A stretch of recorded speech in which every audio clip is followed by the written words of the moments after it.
Professor Xu, Sir David, distinguished guests, ladies and gentlemen.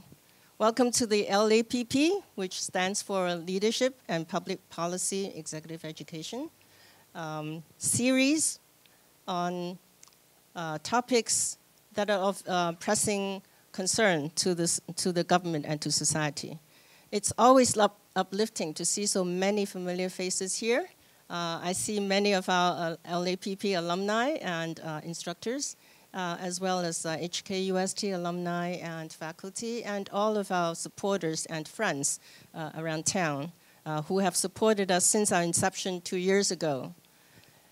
I'm Angelina Yi. I'm the director of LAPP, Leadership and Public Policy Program, which is a platform for exchange of knowledge and ideas on pressing issues confronting us today.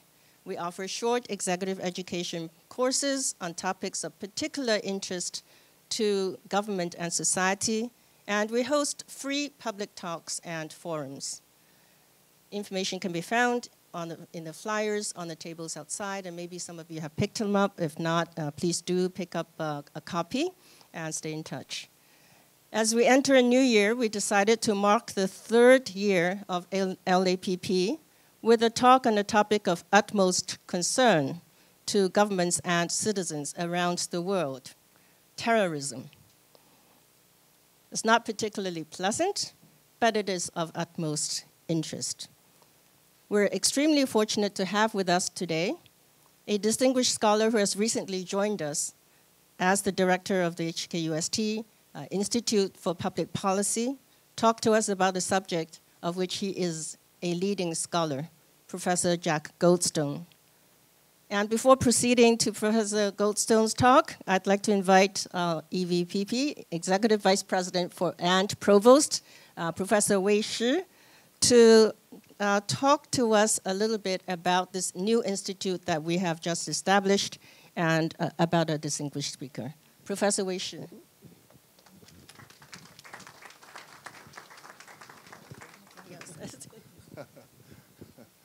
Well, good afternoon, and I'm very happy to join Angelina and all the guests and the colleagues, I think, in attending this very interesting and highly relevant talk. Professor Goldstone was here before. He gave, in fact, multiple lectures in different occasions in the last 1+ years. But this is the first time he's giving a lecture as one of the HKUST faculty colleagues. Okay, so for that, I would like to welcome him. Okay. He used to be our guest, now he's one of us. And I'd like to just take this opportunity to make a few remarks in terms of this Institute for Public Policy. As some of our guests know, and certainly our colleagues all know, this is an institute we announced a while ago. And we did a global search, and we have been fortunate to be able to recruit Jack to be the founding director of this institute. And some people ask, why does HKUST as a University of Science and Technology want to do policy? We're not just trying to be fancy, okay? We have a very intrinsic purpose and high motivation. I think basically there are 2 reasons.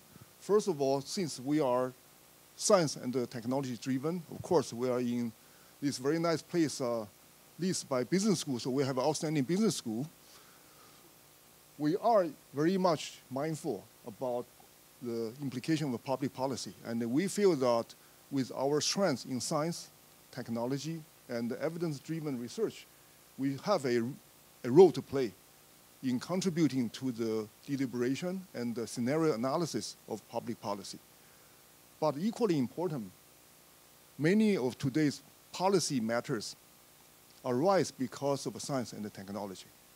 So since we have made many contributions to science and technology, we also have created a lot of implications and issues in the same area. So I think it is only fair for us to help clean up, if necessary, and to clarify and to participate in this discussion. I think in that sense, we feel we have this dual role to play to offer some hopefully useful input and to enrich the community's discussion and policy deliberation.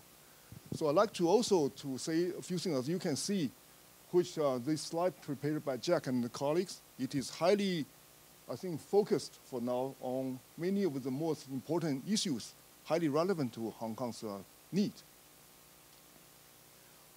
I also would like to just quickly introduce our two key colleagues.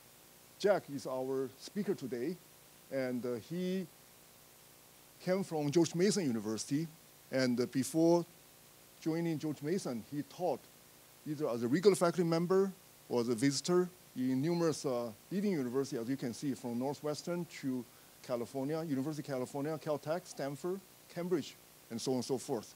He is one of the most, I think, respected scholar in the field. I also would like to take this opportunity to introduce Professor Wu Xun. Okay, Sean, please, let others see you.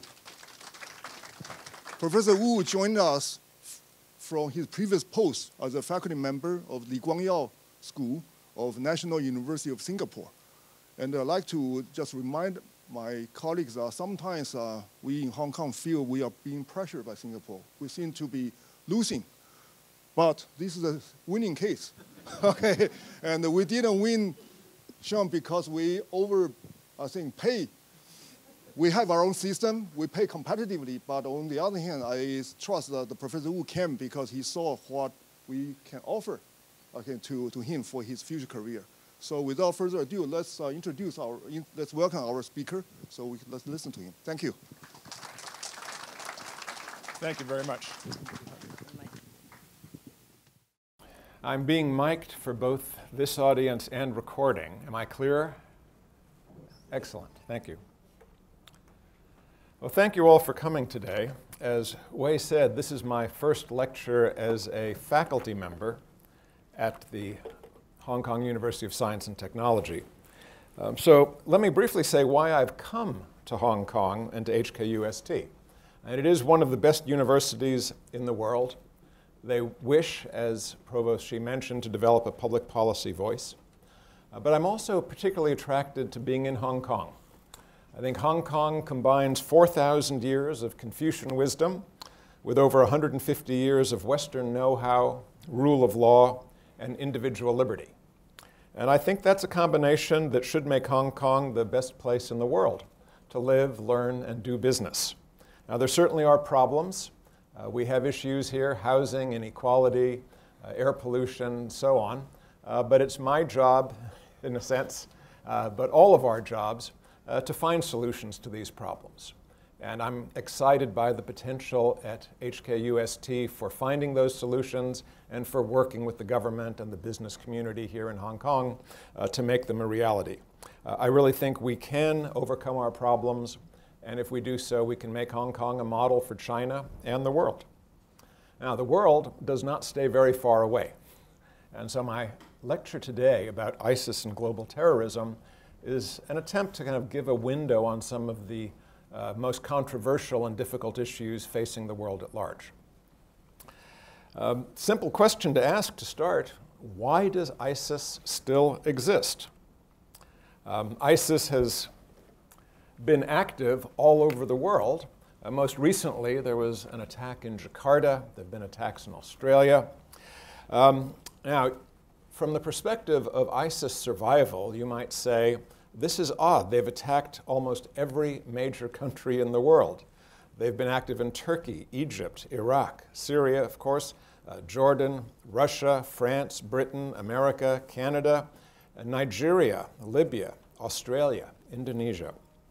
They've attacked in these countries openly, brutally, and defiantly, yet they continue to exist and to continue to pose a grave threat.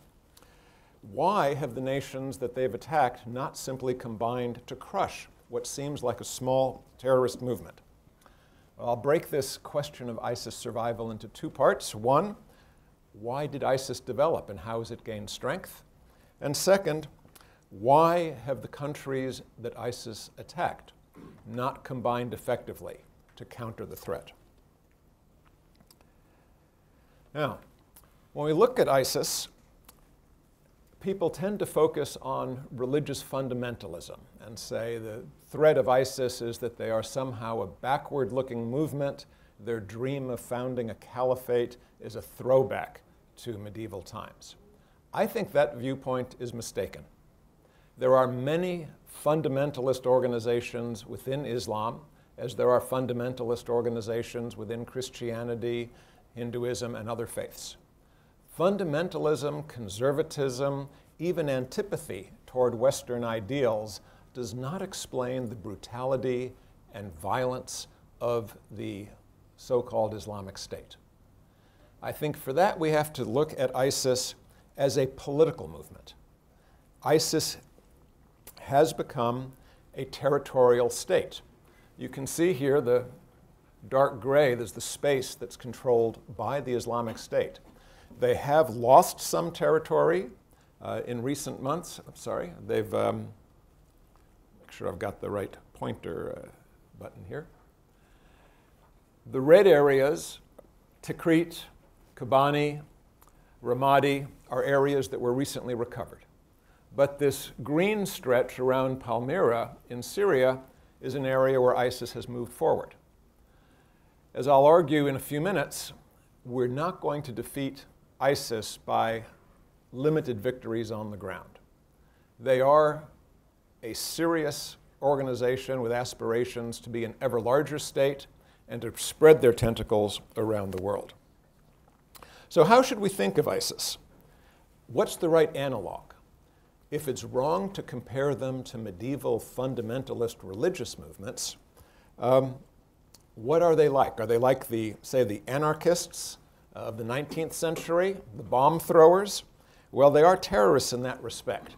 But ISIS is not primarily a movement of destruction. That is their tactic.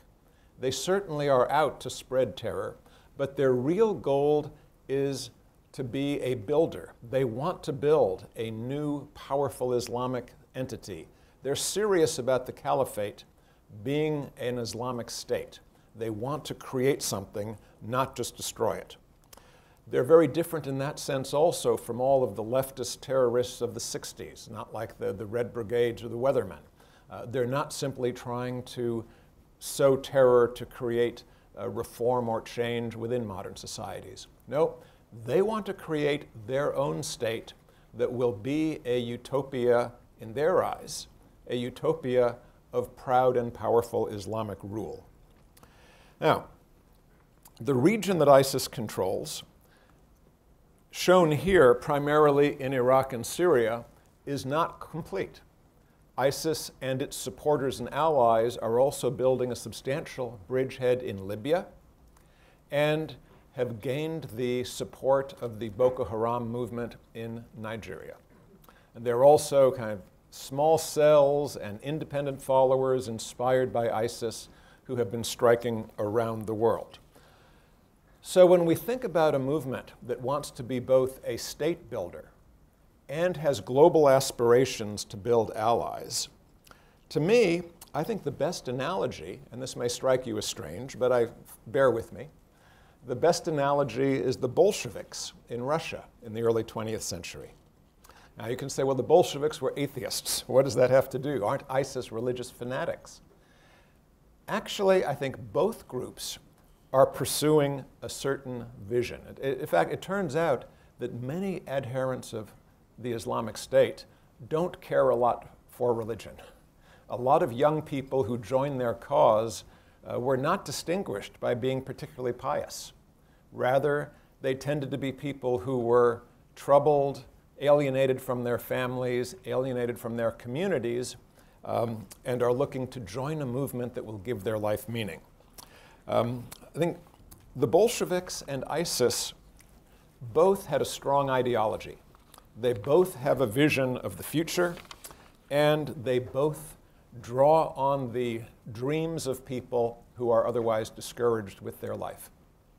Now, the Bolsheviks were a small radical group with a charismatic leader, Vladimir Lenin, a ruthless military leader, Trotsky, and a unifying party structure that was led by a master organizer, Stalin. Now, they were a small group, but they were able to take power because of the chaos that was left by an unpopular dictatorship, the Tsarist regime in Russia, that was defeated by Germany in World War I. And they were able to draw on a cadre of workers who had been oppressed and exploited under the Tsarist regime. But they also drew on intellectuals who had a vision of a radically new state organization that would not only elevate the workers, but crush all of the capitalist states who opposed them. And in the immediate aftermath of Russia's defeat by Germany, Russia's army fragmented, and new moderate leaders failed to unify the country or solve the economic problems left over from the war. It was into that chaos that the Bolsheviks, by acting boldly, were able to seize power. Now, the analogs with the Islamic State should now be obvious. They also began as a small radical group with a charismatic leader, Abu Musab al-Zarqawi, and an outstanding organizer, Abu Bakr al-Baghdadi, who, like Trotsky and Lenin, was an intellectual with an advanced degree. ISIS rose to gain influence in the wake of the defeat of the dictator Saddam Hussein by the United States in Iraq. After the defeat, a moderate government led by Nouri al-Maliki was unable to unify Iraq. The Iraqi army fragmented, with many of Hussein's former officers choosing to join ISIS. And they did so because the al-Maliki government was emphatically Shiite. That was the majority sect of the country, but Hussein and his army leaders had been Sunni. And ISIS appealed to the disenfranchised Sunnis, offering a vision, like the Bolsheviks did to the workers in Russia, of a radically new state organization for the region that would not only empower Sunnis, but crush all heretic and anti-Islamic states who opposed them. ISIS thus opposed the states that they saw as not authentically Sunni, as too allied with the West. That's why they also see the Saudis as an enemy. So, most important, the Islamic State is not just another terrorist organization. Rather, it is a revolutionary state-building movement. And it's really hard to grasp the appeal and the staying power and the effectiveness of ISIS unless you see that role. One Western journalist who managed to get behind the lines and enter ISIS territory came back saying, "I thought I was going to see an oppressive terrorist regime, but what I found was an oppressive terrorist country." ISIS was determined to create a functioning state and control that territory. The result is that ISIS is much more dangerous and likely to be longer lived than a terrorist movement. It has an ideology not just of destruction, but of empowerment. And it has a vision of a utopian future for its followers. And it backs that vision, this is what's critical, it backs that vision with all the territory, arms, money, and manpower of a medium-sized state. Given those assets, ISIS has become the richest terrorist organization in history. Revenue from oil wells, from plundered banks, and taxes from the millions of people who it controls contribute to its coffers. ISIS also gets support from pious Saudis and other Muslims who believe in an Islamic caliphate as the road to rising Islamic power and revenge on the historical humiliations that Islamic countries have suffered at the hands of the West. Now, even so, why can't this organization, as dangerous and threatening as it is, be defeated by a coalition of more powerful states? Again, we can go back to the Bolsheviks and find an analog. The Bolsheviks were a small group, isolated, and they too faced a very powerful coalition. We forget that at the end of World War I, America, Britain, Japan, France, 14 nations, in fact, at one time or another, all contributed troops to a movement to crush the Bolsheviks, which were seen as a dangerous ideological threat. Why did they not succeed? You can see here the French came, into Ukraine, the British from the south, Czech legions were occupying the Trans-Siberian Railway, Americans came from the Pacific. There was even an expeditionary force that had victories over the Bolsheviks in the north around Archangel. There were also white armies, that is the conservative forces left over from the Tsarist regime that joined the assault. And these forces did have victories. The Bolsheviks didn't win every battle, far from it. There were many cases where the Bolsheviks were defeated and had to retreat. That land under Bolshevik control, you see that orange territory, initially it was not large. Certainly you could say not much more than a foothold, not much more than ISIS holds in the Middle East. But the Bolsheviks were able to exploit their interior lines. They could move forces easily to meet the greatest threat within their territory. They had, unlike the white armies, unlike the foreigners, they could tap the patriotic and ideological zeal of their workers and peasants to whom they promised a more powerful and prosperous Russia that would respect ordinary people rather than the Tsarist aristocracy that had ruled them.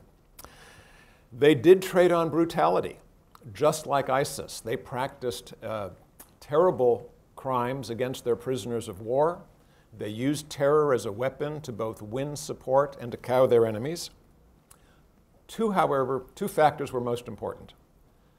The allies that opposed them had been exhausted by the effort in World War I, and unless they got a quick victory against the Bolsheviks, they were not going to keep their armies in the field. People at home wouldn't sustain another effort after what had been lost in the First World War. Second, the defeat of the Bolsheviks was not the primary goal of any of these allies. Yes, all of them wanted to see the Bolsheviks defeated, but they had more important things to do. The post-war reconstruction, the League of Nations, all of that had to be built. They had to rebuild their economies from the strains of the First World War. And at the end of the day, they decided if they could contain the Bolsheviks, that would have to do. So after about 4 or 5 years of fighting and a few victories, the Allies realized they were not going to be able to destroy the Bolshevik armies, and they left. Now, if we look at the major coalition states fighting ISIS, we find that ISIS has many of the same advantages that the Bolsheviks had. ISIS is fighting on interior lines. If they lose a battle for Kobani, they'll expand in Palmyra. If they lose around Ramadi or Tikrit, they'll press north elsewhere. So they can move their forces, and they've been very good at that, actually. The countries that fought, the United States, NATO allies, they've been in war for many years in Afghanistan.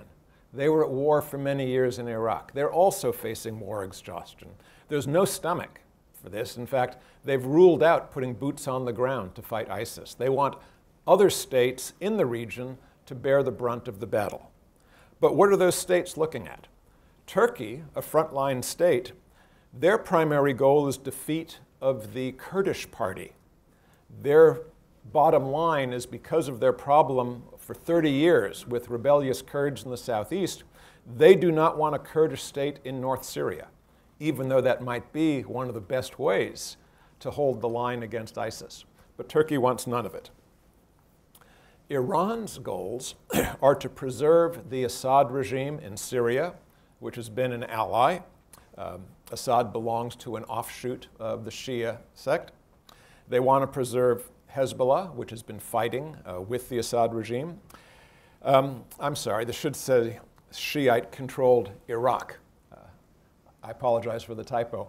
But the goal there is Shiite roles throughout the Middle East. That's Iran's main goal.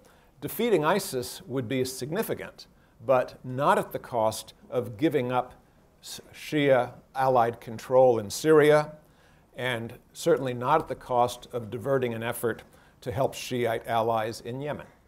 So with Iran focused on creating strong Shia regimes wherever it can, it runs head-on into opposition with Saudi Arabia.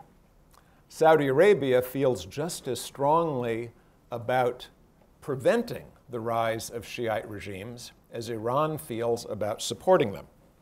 Saudi Arabia's main goal in the Middle East is to weaken Iran and absolutely prevent any Shiite state from coming to power on the Arabian Peninsula. It acted vigorously to suppress the majority Shiite rebellion in Bahrain, and it is currently expending great effort fighting a civil war, become a proxy civil war between Saudi Arabia and Iran in the state of Yemen on the tip of the peninsula. Russia has recently gotten involved, surprised people by moving vigorously into Syria. Why? Because Russia has its own interests in the region. It wants to preserve the Assad regime and the naval and military bases it has in Syria. Now, there was a report recently that Russia had invited Assad to Moscow and wanted to have a discussion about a transition regime in which Assad would step down. And quite sensibly, Assad said, look, if I go, you go. There's no way that I'm going to let Russia keep its influence if you sacrifice me the way America sacrificed Hosni Mubarak in Egypt. And this kind of surprised Russia. I don't see why it should have. But Russia felt, okay, that's what we have to do. So since then, Russia's role has been much more to attack the other anti-Syrian regime groups and not ISIS. Indeed, Assad's strategy has been to preserve ISIS in Syria because he feels if the world has to choose between support for his regime and a triumph for ISIS, the world will support him. And so he's trying to eliminate any other alternatives so that Assad regime and ISIS are the only games left in town. Egypt, powerful, large Islamic state, recently had ISIS attacks in the Sinai Peninsula, but they're not interested in sending troops outside of Egypt. The army just took power in a counter-revolutionary coup. They're trying to put their economy back together and dependent on external support. So their goal is to control the Sinai and border with Israel. Finally, Britain, the US, and France, as I've said, they've ruled out putting boots on the ground. They're using airstrikes. Airstrikes can be effective against a terrorist group that relies on a few bases. But terror strikes do not roll back territorial advances. You need airstrikes in conjunction with military on the ground. Now, where airstrikes have supported Kurdish or Iraqi offensives, they've done well. And that's why ISIS has lost territory in certain areas. But some airstrikes are not going so well. The Russian airstrikes, which are hitting a lot of civilians in Syria, may be sending people to join up with ISIS or al-Nusra or other groups. In Iraq, airstrikes in regions that don't have strong ground support are killing individual leaders, but just strengthening the resolve of ISIS supporters. In recent weeks, the US has been targeting piles of cash in warehouses that ISIS has piled up, and that has been reasonably successful in destroying cash assets on the ground. But as long as ISIS is able to sell oil, raise taxes, and gather contributions, it will be able to replace those losses. What's more, in terms of manpower, ISIS continues to get thousands of fresh recruits from Africa, Europe, Asia, Russia. By some counts, hundreds of new recruits every month. By other counts, thousands. And the reason I'll get to in just a minute, but you would think this is a horrible group. This is a nasty, brutal group. Why would people rush to join it?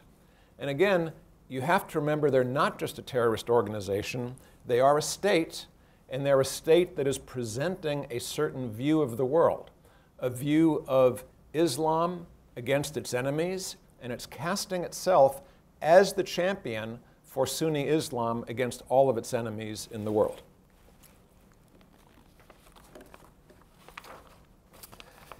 Now, one might hope that ISIS is a phenomenon that, like many other, will run its course, that it might someday just burn out or fade out. But I think that's extremely unlikely. if we look at population growth projections, we have to deal with the reality that the Muslim population is one of the fastest growing components of global population. As this chart shows, by mid-century, the 25 countries with the largest projected increase in Muslim population will have increased in size by over 1 billion people. So the Pakistan, Indonesia, countries that have populations in the hundreds of millions, but also some very fast-growing smaller countries like Yemen, Iraq, Afghanistan. But the population of the US and Europe, as we know, has slowed to a crawl. Europe is only gaining population today through immigration. And the United States, although growing, is growing much more slowly than it did in the past.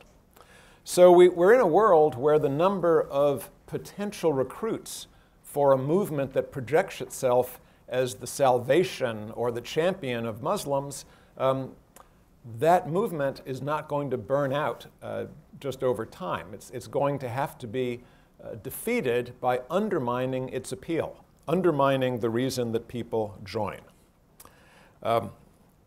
The other source that is fueling the growth of ISIS is that the regions in which ISIS is active, Iraq, other areas of recruitment, Afghanistan, Yemen, parts of Africa, these are extremely young populations. Almost half of the population in Iraq is still under 15 years old. Same is true for Yemen and Syria, Egypt, Libya. These are countries where not 40%, but 20 to 30% of the population is still quite young. Now, these are areas where fertility has fallen, but not nearly as dramatically as in East Asia, North America, or Europe. So there are still lots of young people, larger populations every new generation that encounter the message of Islam. So what is going on? What is that message? Well, there are two parts of it. One thing I have to ask, when you look at the world, where do you find a country where the Muslim population is a majority and that majority is proud and confident and prosperous? Unfortunately, that's pretty hard to find. Morocco, which has done pretty well and has been remarkably free of ISIS influence so far, under the reforming efforts of the king, been okay. Indonesia, so far, with its special brand of relatively tolerant and open Islam, has also been relatively free. But in most countries of the world, Sunni Muslims feel that they are threatened. In some cases, like Pakistan, they feel they're threatened by India. In other places, as in the Middle East, Afghanistan, they feel they are threatened by the military of Western powers or their allies. So whether it's Afghanistan, which has been under British, then Russian, and then American combat, or whether it's the Middle East, which since the collapse of the Caliphate and the Ottoman Empire has in one way or another been fighting against Western influence, first colonial, then economic through struggles for oil, and then finally, most recently, through various kinds of support or subsidies for military regimes. We tend to forget, for example, that in the war between Iran and Iraq, the United States supported the dictator, Saddam Hussein, even helped supply the chemical weapons that were used, or at least helped supply the knowledge that led to them and tolerated their use. The United States, Britain, France, at various times have supported kings or dictatorial rulers who were not the best friends of the majority of their people. And we can't undo that. We can't escape that. But we're in a situation now where many intellectuals, as well as unhappy young people, learn about the history of Islam in the Arab world, and they say, in the 12th century, Islam was the most advanced civilization in the world, the richest, most creative, and I say, what happened? Why are we now looking at a world that seems to be dominated by China, by the West, by Europe? What happened to Islam? And many of them find a reason to assess blame. blame at Western nations, first for the imperial interlude, but now Western nations are dropping bombs on Arab countries. And so it's quite straightforward for ISIS to spin a story in which the potential power of Islamic peoples is being held back by attacks from the West. So what motivates youth to join the cause? Well, the humiliations of Muslims in history is not ancient history for them. Whether it's civilians being killed in Afghanistan, Palestinians being oppressed by Israel, efforts by dictators to overturn Islamic elections, as happened in Algeria, as happened in Egypt. There are lots of reasons, year by year, day by day, for Muslims to feel that their aspirations are being frustrated. Aspirations for power, prosperity, even democracy, none of that is following the direction that they would desire. Muslim countries certainly are still in a lagging position in global terms, both economics and political power. Saudi Arabia, Qatar, Kuwait, they look rich in per capita terms because of oil, but they still don't have seats at the table of any of the major international organizations. Muslim countries know that they are not part of the club of world leaders. In many cases, Muslims also are lagging regionally, whether it's Muslims in Europe, not so much in America, but Muslims in Europe, in northern Nigeria. They are Sunnis fighting sectarian power battles against others. In many parts of the Middle East, it's the Sunni versus Shia divide, but there are other sects that get involved also. In many parts of Africa, it's Muslims against Christians. So again, for Muslims who do not feel that they have their own home, where they are respected, prosperous, it's a frustration. And it's easily given to recruit them and to say, ISIS is creating a state where Sunni Muslims are everything you want to be. We are prosperous, we are powerful, we are in charge. Now, I mentioned the direct Western assaults on Muslims, drone attacks, the tensions between Israel and Gaza, bombing in Syria now by Russians as well as Americans and French, British, and of course for decades Western attacks on terror groups in Pakistan and Afghanistan.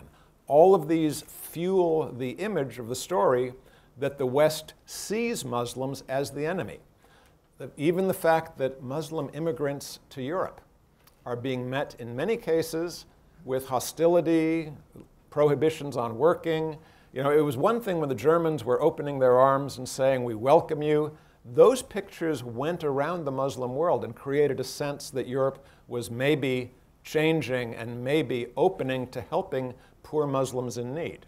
But now as the barbed wire fences have gone up and Muslims hear about the intolerance and the opposition to migrants, you know, they really start to feel that, wow, Europeans don't really respect us, they don't care about us. Even though the migration itself was often predictable. After all, Western countries are bombing areas in Syria that are producing these refugees. And the refugees were going to camps in Jordan and Turkey. Well, those camps started to run out of money for food, money that had been promised by European countries, promises to the United Nations that were not fulfilled, creating a desperate situation in which refugees were willing to risk the high seas, were willing to risk smugglers in order to survive. So this is a situation in which it's, again, easy for ISIS to tell a story that says Europeans really don't want Muslims to be their equal. They don't want to share the world with us.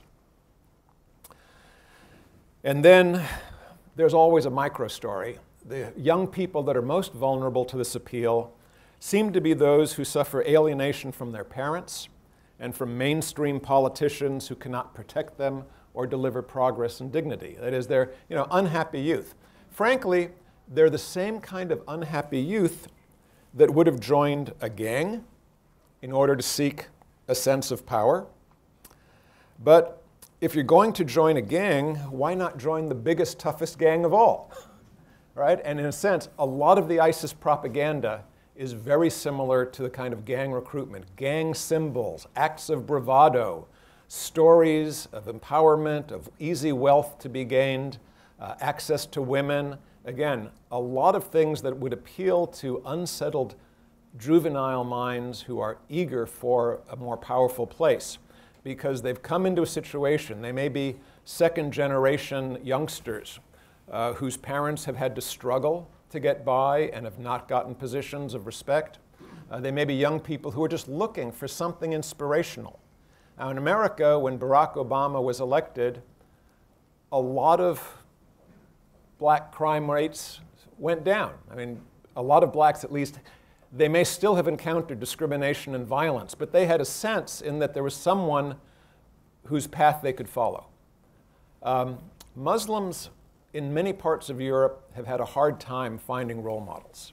They often are instead drawn to religious leaders who give them a story of, if you follow your faith, you can be empowered. Many of them just believe that in the sense of inner struggle and in terms of finding a kind of religious mission.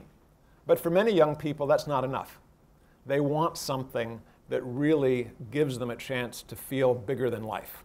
And that's why you get people from, that you wouldn't expect, but everywhere, from Britain, from France, from the Netherlands, from Belgium, as well as from parts of the Middle East and Africa, leaving their home and going to the Middle East to fight for ISIS because the belief that they can do something important, create a new utopia on earth. It's a very powerful message, and we make a mistake of underestimating it and thinking of it in terms of religious fundamentalism. Now, some people say the answer is just, well, eventually there'll be economic growth. These are somewhat, countries that are backward. As they develop, these problems will go away. But that's not quite true. If we look at what happened in Egypt, before the revolution in 2010, 2011, there were polls that were done asking Egyptians, how are you doing? Do you feel that you are suffering? Do you feel you're struggling? Or do you feel you're thriving? Now, Egypt was considered a success by the international development community in the years from 2000 to 2010. A lot of European capital went into Egypt in hotel construction, cement, consumer goods. A lot of Egyptians were traveling. Education was booming. University enrollments were skyrocketing. GDP growth was a pretty consistent 5% per year, considered very good performance. Nonetheless, the poll results are quite striking, that when you asked Egyptians how they were doing, the number or the percentage who felt they were thriving was not much different than in much poorer, struggling areas like Yemen or the Palestinian territories, or even oil-rich Libya. Now, Jordan and the United Arab Emirates, you can see the beginning of a middle class. 30 to 40% of people say we're really doing well, and only a small fraction saying they're suffering.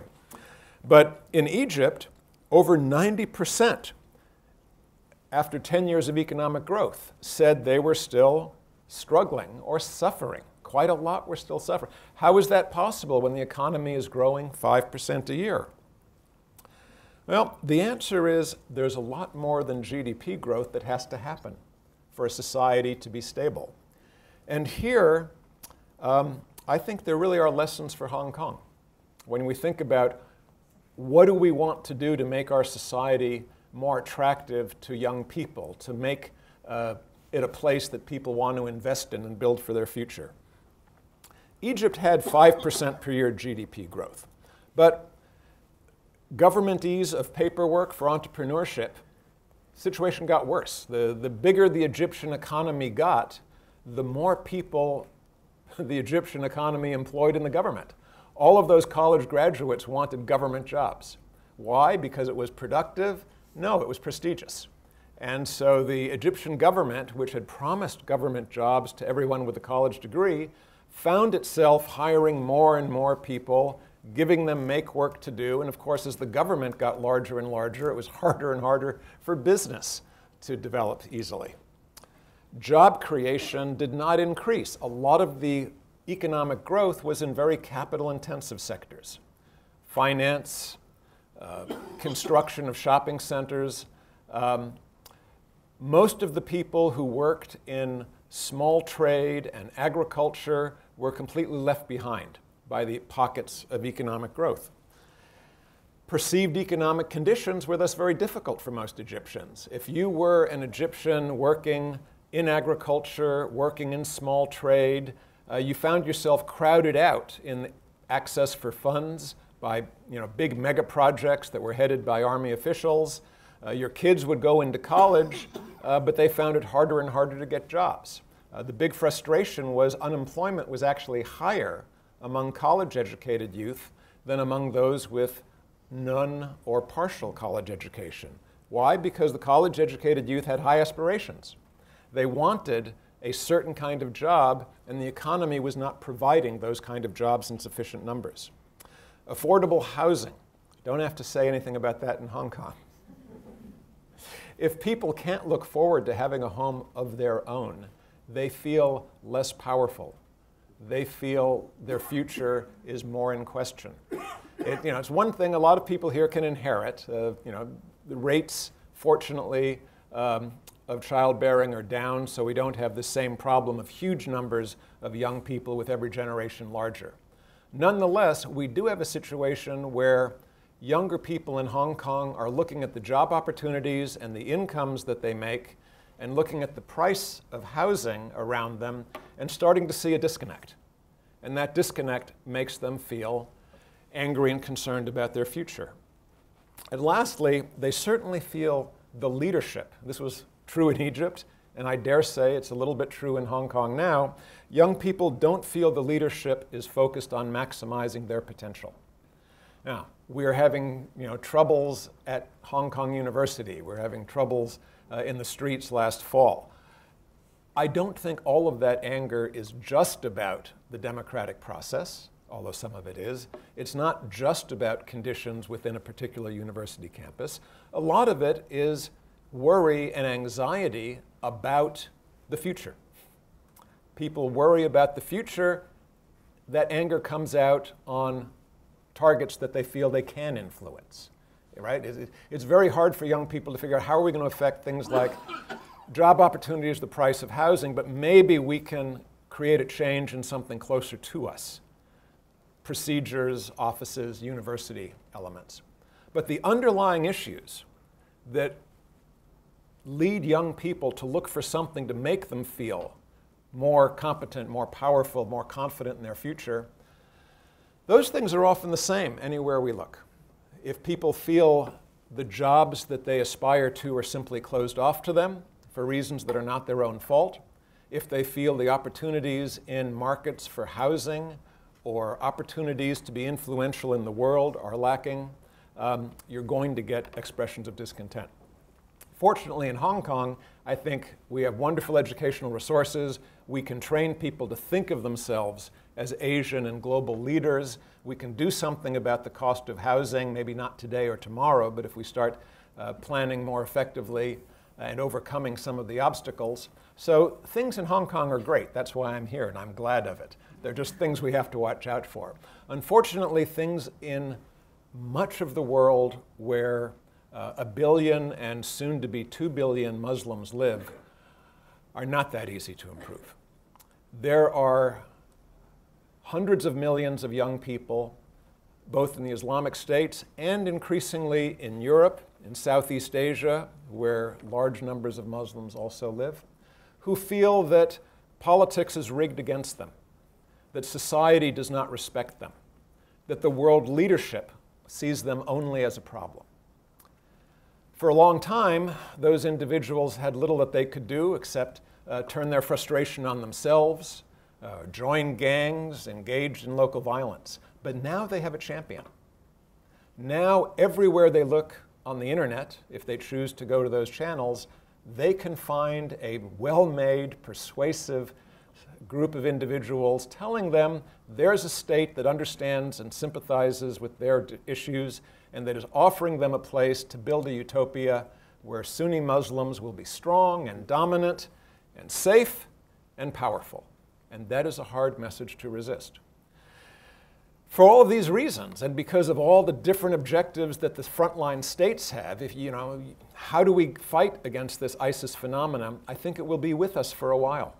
Indeed, I chose the analogy to the Bolsheviks because I think for some time, containment and working toward minimizing the damage may be all that we can do. There are just too many people who are going to be, for good reasons, vulnerable to the message, just as we even had idealistic Americans go to Russia in the 20s and 30s, not appreciating some of the difficulty and brutality, but seeing instead, the hope of a socialist future and the promises that Russia made as attractive. It's very hard to fight this.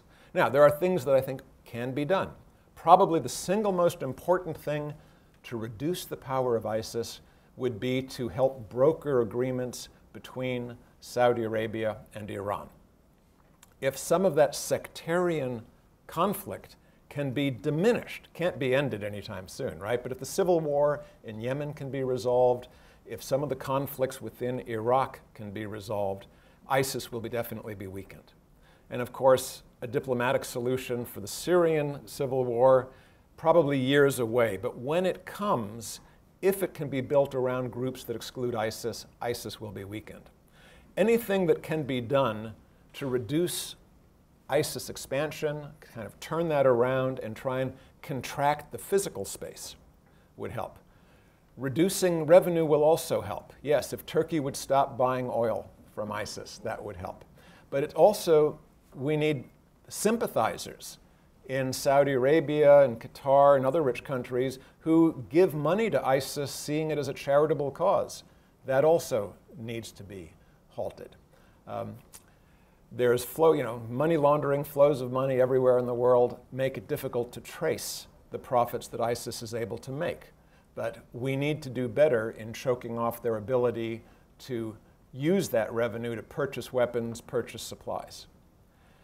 Individually, there's a lot that can be done to help improve the reception and status of Muslims in the West. The continuing antipathy toward immigrants, the hostility between these populist, anti-nativist movements that have gained strength everywhere in Europe, they continue to feed the flame that creates the very problem that they think they're fighting. So we need to see the emphasis on human rights, liberal values, tolerance, and inclusion come back to the fore. And David Cameron finally came out and said, our best weapon against the intolerance of ISIS is to be more tolerant, not to respond with intolerance of our own. That's tough, but in the long run, it's the better strategy. However, that has to be accompanied by darn good police work and caution, because ISIS is powerful, it has resources, it has recruits, and they will keep coming. Making strong, building strong relationships, making friends with Muslims in Western societies is the best way to learn about plots before they come to fruition. It's the best way to prevent the development of these kind of neighborhood enclaves that provide secure bases for terrorists in our own societies. So we need information, we need good policing, we need tolerance, we need good diplomacy that can help some of the problems of the world. It is an idealistic wish list, to be sure. But we don't fool ourselves by saying, well, ISIS is just a bunch of crazy terrorists with medieval values, surely they will go away. That's not real. The reality, unfortunately, is that for the last 100 years at least, Western countries have been having their way with resources, with political boundaries, and with military alliances throughout the Middle East, North Africa, and parts of Central Asia. And that is going to end.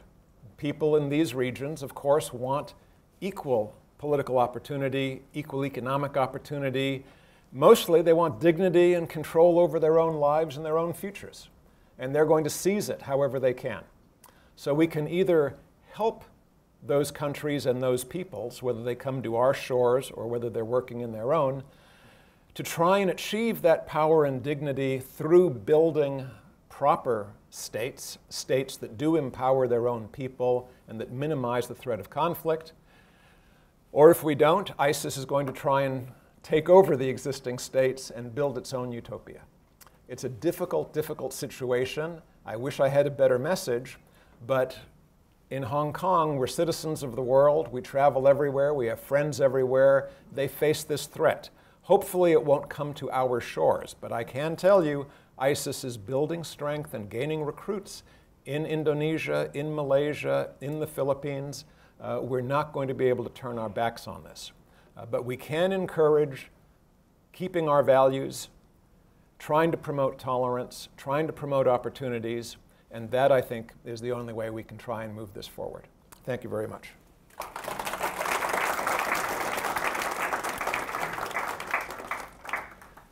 And we do have time for questions. Start way here, sir. Microphone coming around. Yeah, sorry, be patient just for a moment. Well, thank you, Professor Gusto. Most insightful analysis. By the way, my name is Andrew Leung. I'm a China strategist. Well, you have talked about the coercive kind of confrontation with ISIS in the beginning amongst the Western allies. You have also touched upon the socio-economic kind of conditions that underpinned ISIS. You've talked about the Shiite and Sunni divide. But most of the Muslim world, I mean, there's a vast population of Muslims everywhere. Right. They are mostly peaceful. But at the moment, we don't see any alternative narrative coming from the Muslim community. It's all very well that in the West, we develop a Western narrative of values and so on.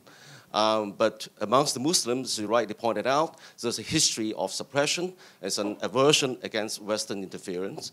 So what is there a possibility that the West could help the more peaceful Muslim communities around the world to develop an alternative narrative and an alternative vision of hope and aspirations? Yeah, it's a good question. One hears this all the time. Where are the moderate Muslims? Why can't the West do anything more to support them?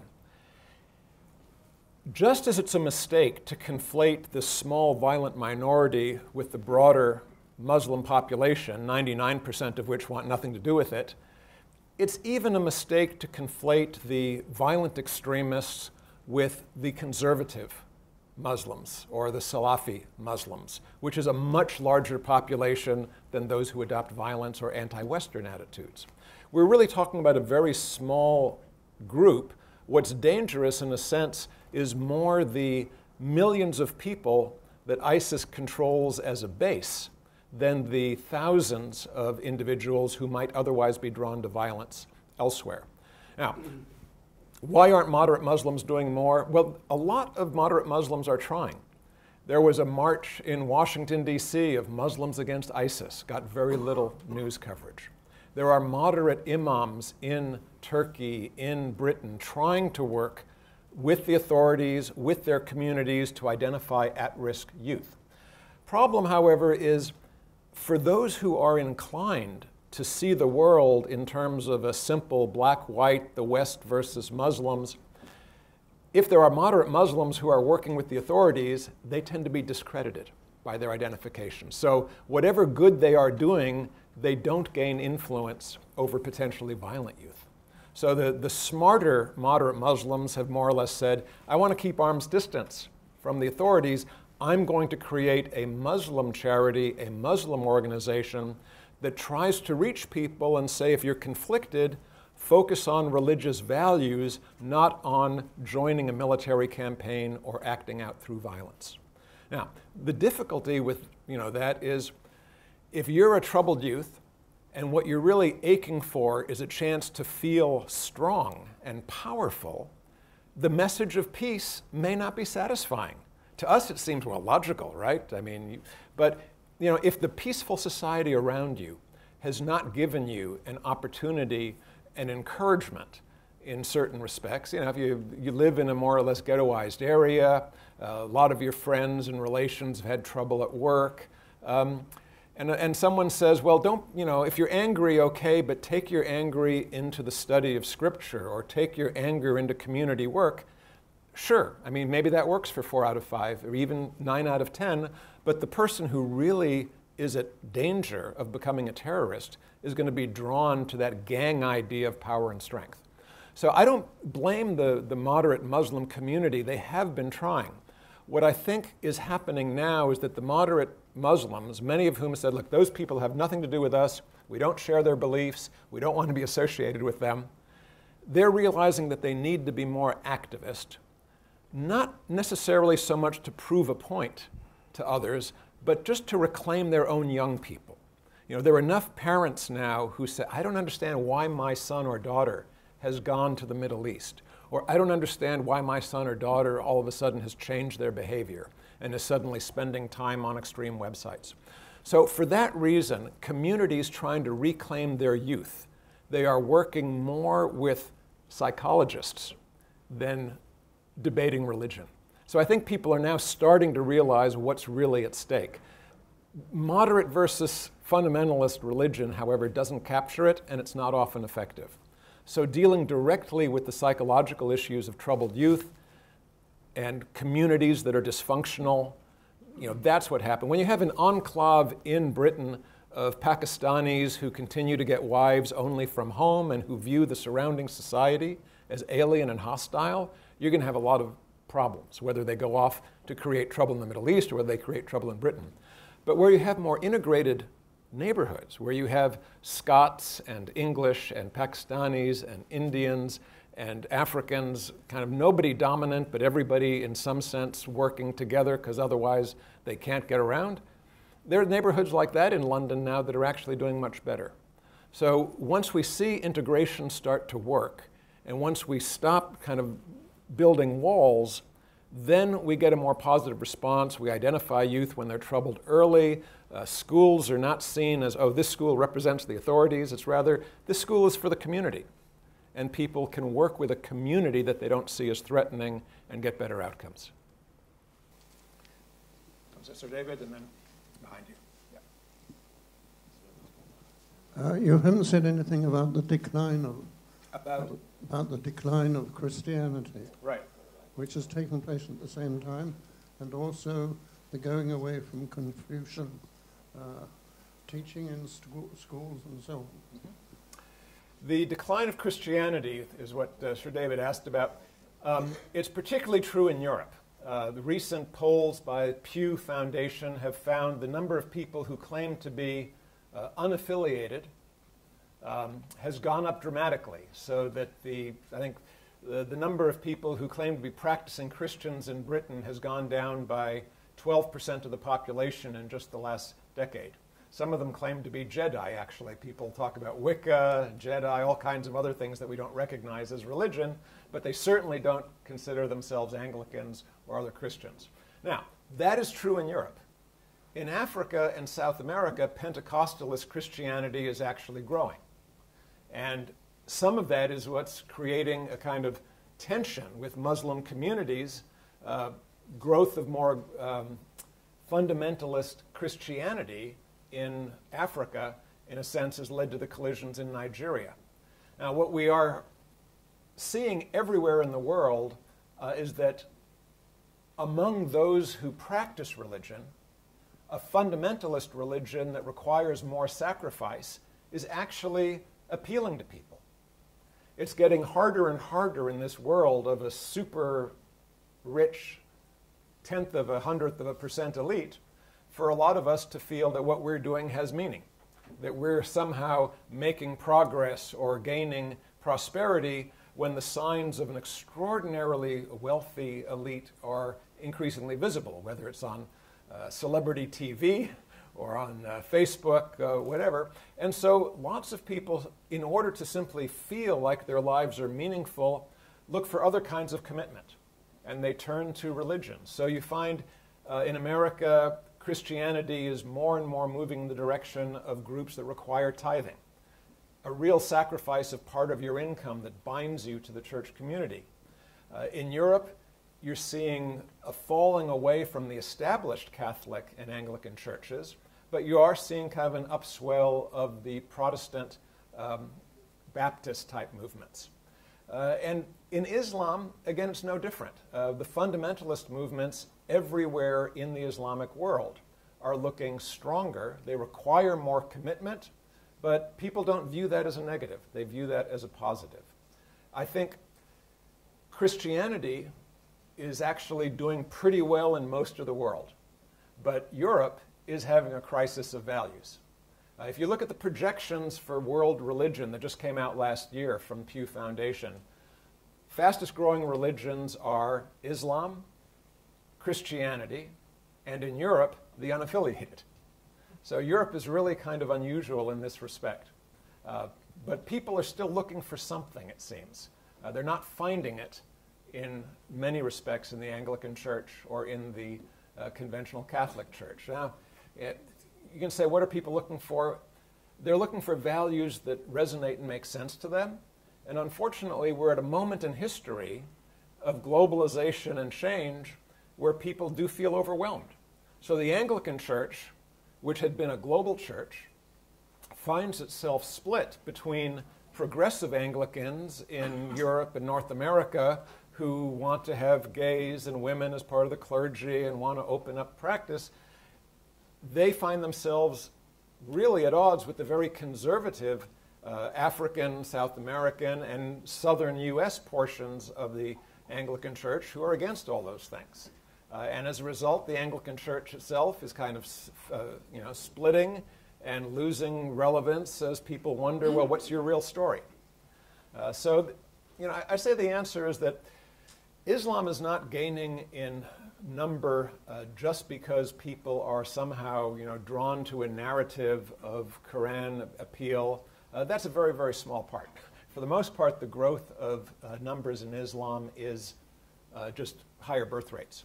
But within Islam, as within all religions, the number of people who are being drawn to more rigorous, fundamentalist, sacrifice-demanding versions of the faith is getting stronger.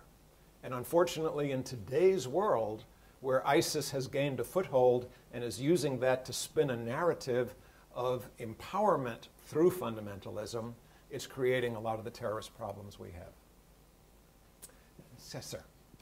Professor Goldstone, my name is Greg Lee, and I'm the chairman of Invotech and a vice chairman of BPF, a think tank. Cool. So may I enrich the discussion by throwing in some innovation perspectives? I recall when Kodak went bankrupt, they had something like 140,000 employees. Right. The same year when Instagram went IPO, they had 17. Yeah. So part of the discussion is about the have and have-nots. So this week is about Start Me Up. And yesterday, one of the speakers mentioned that ISIS is not a political problem. It's an economic problem. So let's take that as an example. Okay. So you look at the have and have-not. Now, with the same token, back in the days when we had communism, so I like your analogy of Russia, but let's use another analogy, China. When China introduced communism, they used proletariats and not the Bolsheviks. And Mao Zedong was able to convince many that the have and have-nots were unfair.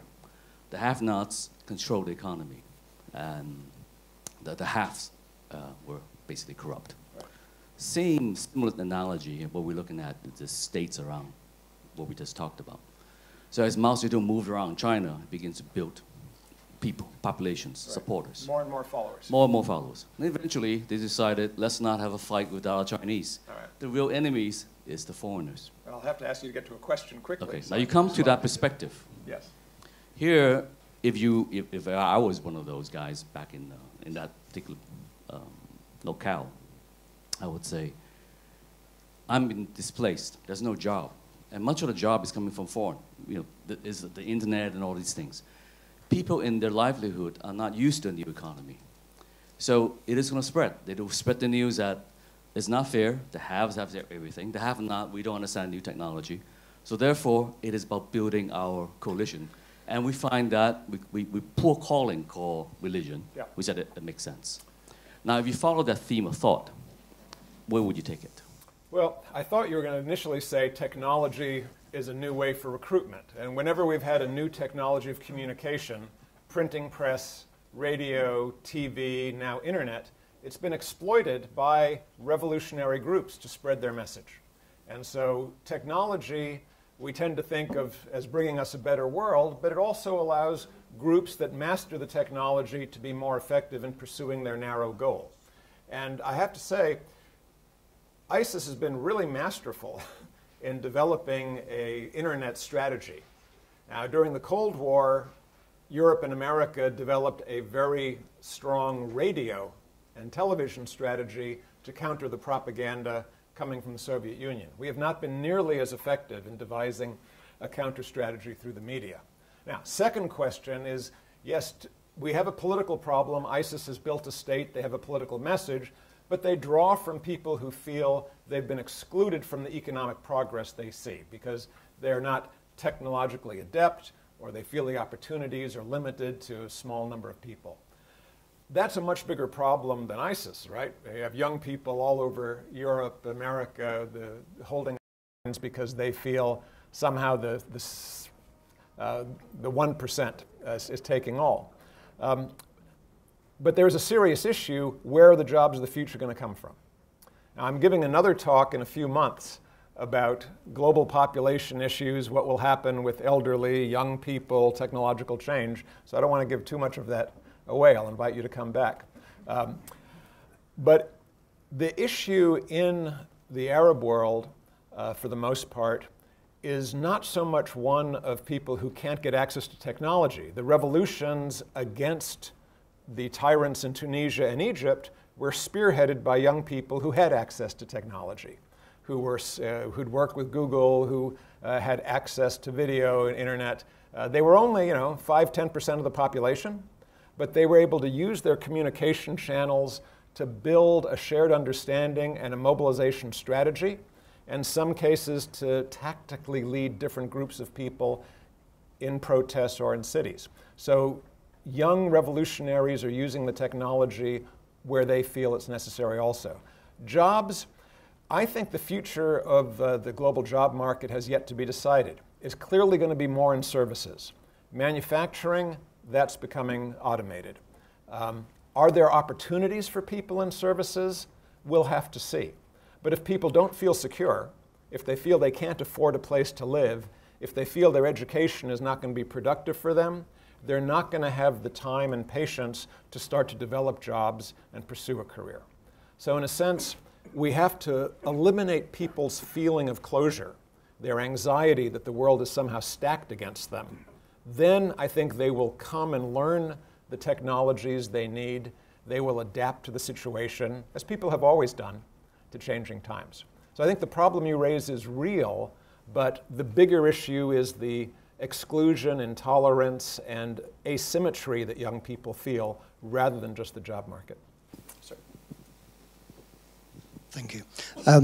You've spoken about, as it were, the global response to ISIS, but you never mentioned China. And I wonder what you think China's perspective on all this is. China certainly has an issue with Muslim terrorism. So far, it is not directly linked to ISIS. It seems more to have been generated by internal and local problems in the Far West and to deal with particular tensions in the Xinjiang area. Nonetheless, if I were China, I would be very worried about Muslims in China who are unhappy acting just like Muslims anywhere else in the world. There's no reason to think that China is different. And so just as Muslims with their own local grievances in Libya, in Nigeria, in Central African Republic, even in neighborhoods in Australia or in Europe, they have found their way to ISIS. I think the same thing is very likely to happen in China before long. So if I was China, I think I would simply be quite worried. Microphone in the, I'm sorry. I have to follow the microphone first, the hand second. So Thank you very much. Yeah, I'm just interested in the terrorism angle, because it seems to me you haven't talked that much about terrorism. You've kind of portrayed them acting more or less rationally in military terms or strategic terms or political terms when it comes to their territory. But what about the terrorism which is so striking around the world? Is that kind of a side effect or something, or is that central? What's the relationship? Because many people have actually portrayed them as apocalyptic. They want to pick a fight. They don't do these attacks in Paris to dissuade the French from participating. They want to stir it up. They want to make things worse. Right. How do you see that? Do you agree? Do you think that in fact they're sort of rationally irrational in that? They are rationally brutal and rationally irrational in that sense. First of all, terrorism as a tactic of war has always been employed by revolutionary groups when they were in a position of inferior power. So whether you look at the Sandinistas in Nicaragua, the Israelis against British occupation, there's nothing new about using terror attacks if your goal is to threaten a larger, more powerful country and make them feel the pain that you want to inflict on them. Terrorism is the most effective way to do that. If you look at the attacks in Paris, they were carefully designed to create the maximum fear, right? You choose a sports event, you choose a restaurant, you try and choose areas that will make people feel insecure wherever you go. So the idea that the goal of ISIS is to spread anxiety and fear through terror, to inflict pain by terror, that's nothing unusual for a revolutionary movement. Now, why are they doing this abroad? I mean, isn't it enough that they slaughter people within the territories they control? They believe in an apocalyptic vision in which the West confronts Islam and Islam triumphs.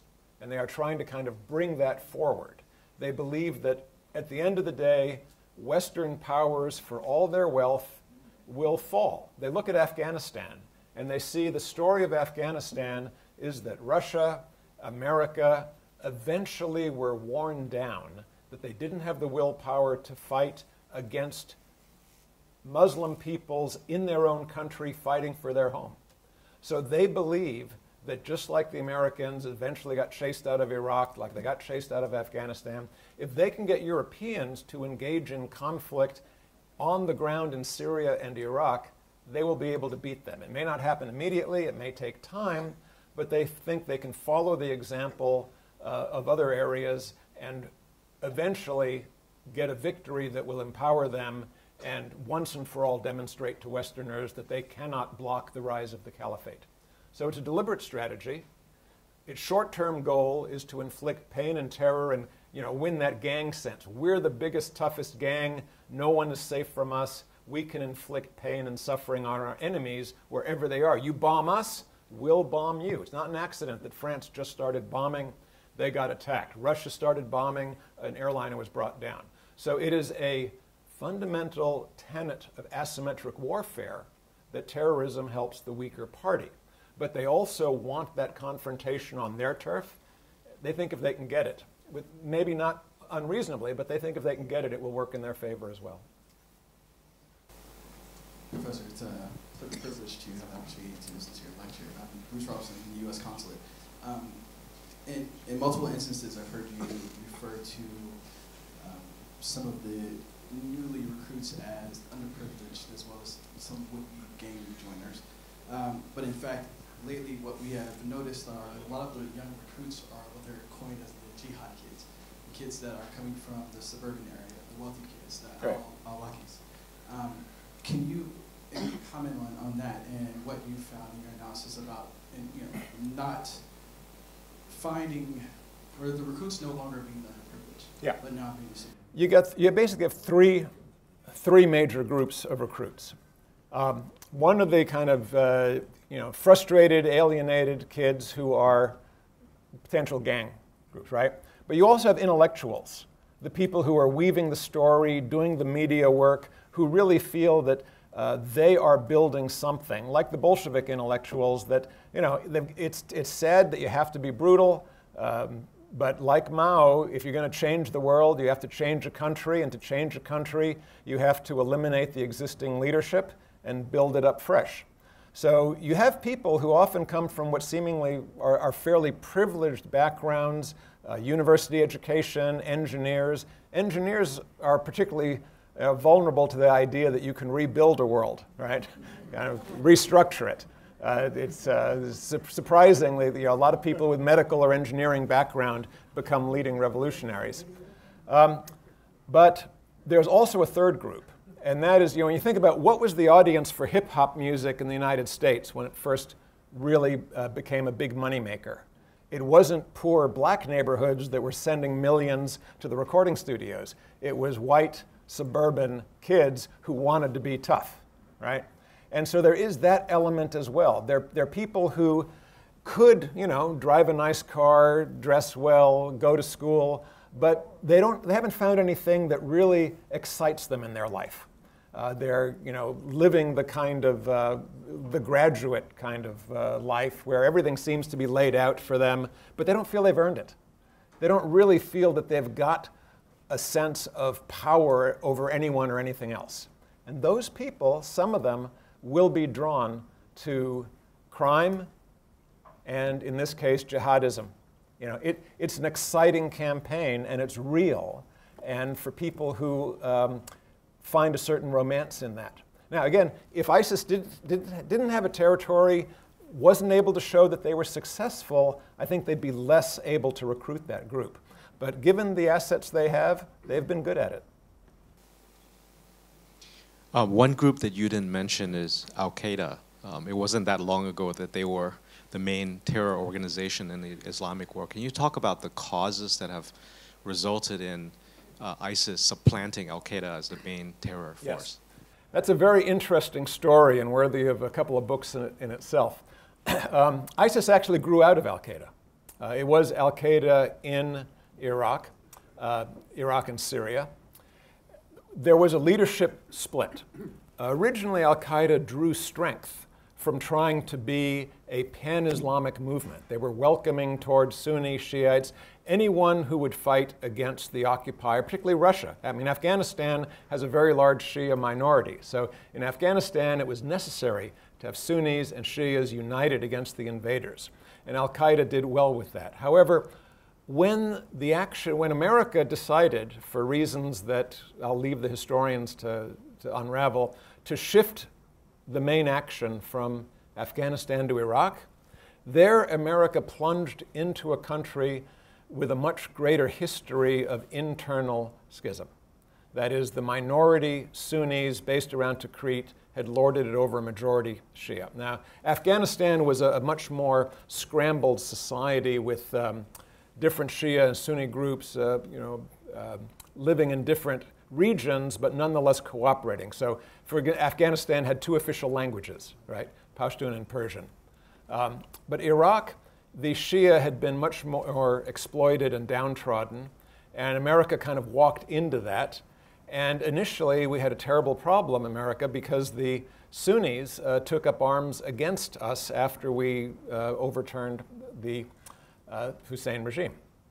Now, when we got into that situation, the Al-Qaeda group in Iraq decided the way they could the way they would have the greatest success would be not as welcoming everybody, but really push the Sunnis' desire not to be reversed, to go from top to bottom. It was kind of, we need to push for the Sunnis to fight these occupiers who destroyed us, pushed us out of power, took away our lives. And that was successful.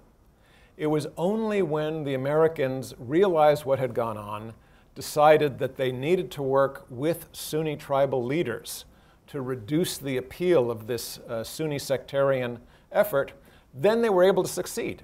And Al-Qaeda fell back. Now, after the Americans left, the Americans had tried to leave a multi-sectarian government in place, but they weren't successful. The Shias wanted their day in the sun. The Shia leadership kept the Sunnis out, and Al-Qaeda came back. Although this time it came back with the design that they were going to kind of develop a base in western Iraq and use that to spread. Now, when the civil war came to Syria, there was an opportunity. Chaos, right? And so ISIS expanded. They said, we're no longer affiliated with Al-Qaeda. Those guys are not tough enough. They're not ruthless enough. They don't share our vision. And ISIS emerged as a separate group. And in that particular geographic situation, with Western Iraq alienated from Baghdad and much of Syria alienated from Damascus, it was kind of ripe for plucking. And ISIS was able to draw on a very talented group of military officers who had trained under Saddam Hussein. They organized militarily, they struck against Mosul, they struck against other cities, and all of a sudden, before anybody realized it, they'd seized a territory.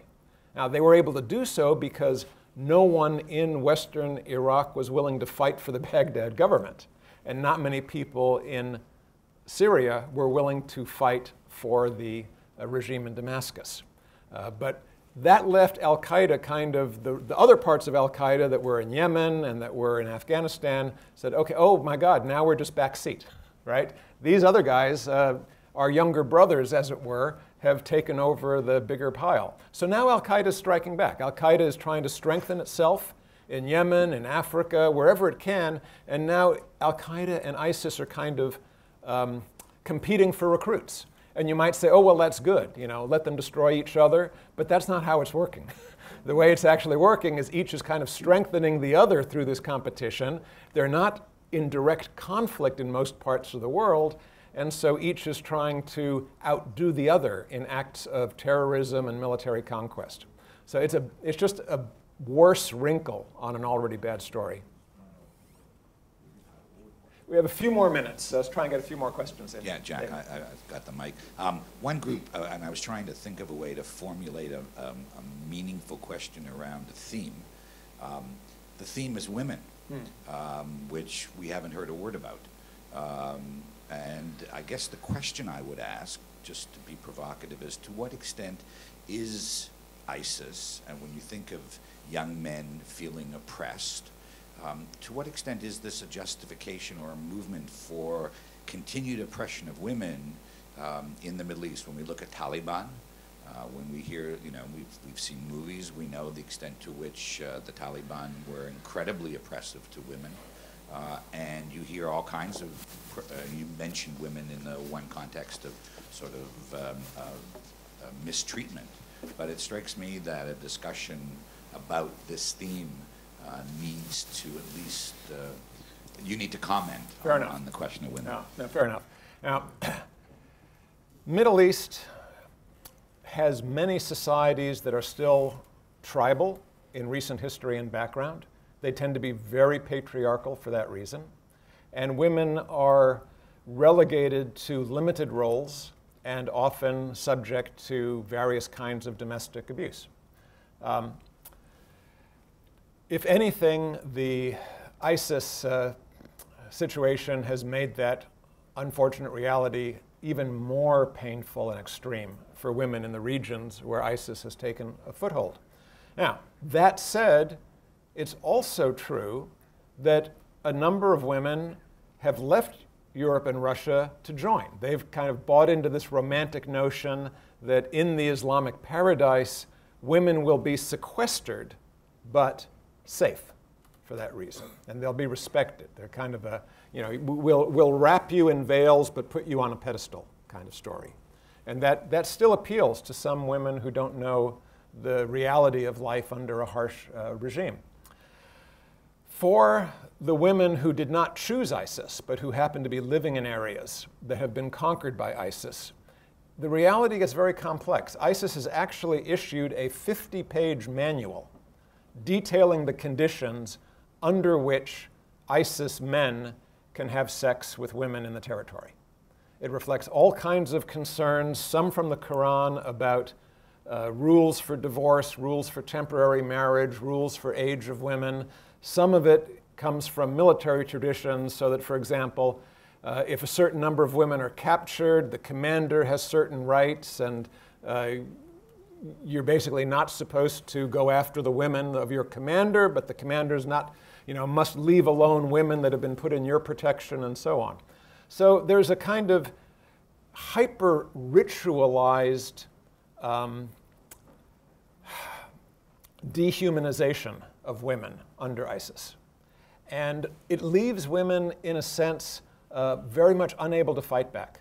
You know, they don't have rights, they don't have organizations, they're excluded from education, they're very closely monitored, and so it's a situation that many are trying to escape.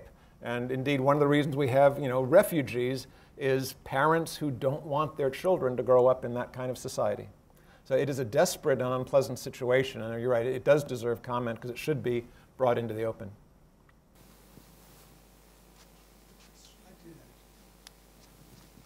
Jitendra Singh, Dean of the Business School, and I welcome all of you to our campus downtown, as Wei mentioned. One brief observation and a question, Jack. Yeah. One is that I have spent much of my early life growing up in India with a very large Muslim population, and thankfully totally not represented in all the chaos that's going on. There are other problems, but they're manageable problems. I have an understanding of the Islamic world. One idea that is really, what differentiates the Christian world from the Muslim world at the most macro level is the Muslim world actually talks about the collection of all Muslims across the world as a collectivity of its own kind, the Ummah, right? And some of these fantastic ideas about the caliphate, these sort of retrograde ideas have a resonance in the notion of the Ummah. So and the Christian world doesn't quite have an equivalent. That said, there is a kind of heterogeneity even in the Islamic world. And my question relates to this. Is there perhaps, and would you comment on, a kind of political substrate? I find it interesting that some of the countries with the largest Islamic populations, Indonesia, majority Muslim, India, minority Muslim, but one of the largest Muslim populations, different ways, liberal democracies, they are not participants in this, and would you comment on that? Yes. I am a world historian, as some of you know, so I look at this through a very long stretch. Christianity did have a term like that, Christendom, in the Middle Ages, right, before the break and the Reformation.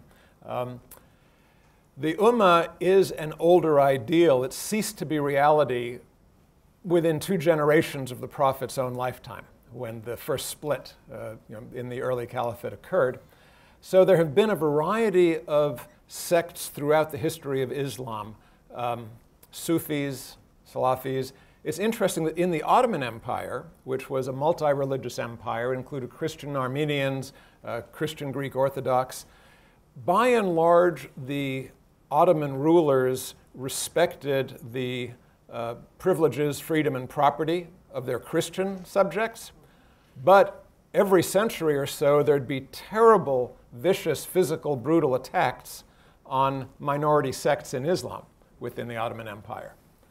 And all of these struggles, as you point out, when you have an autocratic regime, who speaks for the people, who has the right and legitimacy of rule becomes very important, right? So minority groups that say this leader is not legitimate are a threat. Now, Christians in the Ottoman Empire would never say the caliph was not legitimate, but minority groups who didn't respect the Sunni domination, they were a threat.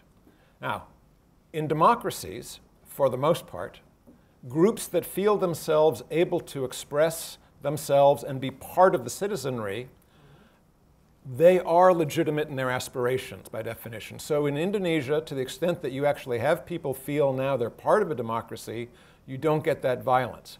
When you were dealing with the dictatorships under Suharto and Sukarno, you did have religious violence, and you did have violence from the outlying islands. So building democracy, I agree, completely helps. In India, the Congress Party very deliberately said, we're going to incorporate everyone, not only all religions, but all caste divisions are irrelevant to us. We want to build an Indian nationalism. Now, they were able to do it to a large degree because they had a common enemy in British imperialism. But when India split and Pakistan became a separate state that said, we are a Muslim state, we are the voice of the Muslims that are submerged in India, and we're going to create a nationalist state, then they had to decide how much is our state a Pakistani nationalist state and how much is it an Islamic state? And they have gone back and forth on this, but whenever they've encouraged the Islamic vision, they've got Islamic terrorists who said to the government, you're not legitimate enough. So I think you've put your hand on something very important. Genuine democracy that empowers people and makes them feel like they have a stake in the government leads to more peaceful lives. But whether you're looking at countries like those in the Middle East that still have monarchies, where you don't have that, or even in Western democracies that have not gone out of their way to incorporate the minorities. I mean, even in the United States, whenever we reinforce the message that blacks are not part of our society and don't deserve the same consideration under the law, we get riots and violent black protests. So when democracy works, it's good. When democracy fails, it's not good. Hong Kong, we have to settle this decision too. Who is democracy working for, and how are we going to give people a sense of a real stake in it? I think that's the last question, so let's end on that. We have to end. Let us give Professor Goldstone a round of applause. Thank you, everyone. Thank you. I just, before we let you go, I just want you to take a look at the pamphlets that we have passed out that include some of our upcoming programs as well as a list of previous programs, so you'll see what we're about. The next distinguished lecture is going to be on March 11th on a very different topic, which is innovation. And for that, we have a Chinese-American professor from UC Berkeley who has been awarded the US National Medal of Innovation and Technology. So I think there'll be another very interesting topic to listen to. And also, I really want to acknowledge our supporters who have made our programs successful. First, Dr. Vincent Lo, who is not here today, but told me that he would like to be here, but he has other engagements. He's the one that actually initiated the idea and has generously given us a grant. I'd also like to acknowledge some other people in the audience who have been so very supportive and helpful to us. Sir David, perhaps a round of applause for Sir David particularly. Peggy Liu was also a very strong supporter. Edward Yao actually has been very instructive when we first started. So all of these people, and of course all of my colleagues at HKUST, some of our instructors were here, and also our alumni. So thank you very much, and we look forward to having you again. Thank you.